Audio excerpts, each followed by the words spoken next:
Pan India rebel star Prabhas ఇప్పుడు దర్శకుడు నాగేశ్వరరావు తెరకెక్కించిన భారీ చిత్రం కలిగి 2898 AD.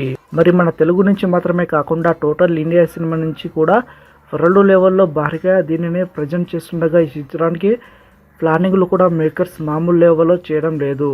వరల్డ్ పాపులర్ కామిక్ కాన్లో కల్కి సినిమాని ప్రజెంట్ చేస్తూ ఈ సినిమా ప్రమోషన్ని హాలీవుడ్ నుంచే స్టార్ట్ చేయడం బిగ్ థింగ్గా మారగా ఇప్పుడు ఈ సినిమా టీజర్ కూడా ఇదే తరహా first ever plan Indian cinema నుంచి చేస్తున్నారో బచ్ వినిపిస్తుంది.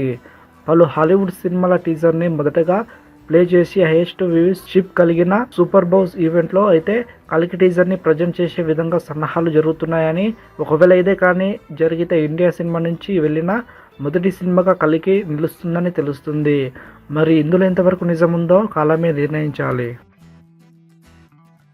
మరిన్ని అప్డేట్స్ కోసం మన ఛానల్ని సబ్స్క్రైబ్ చేసుకోండి.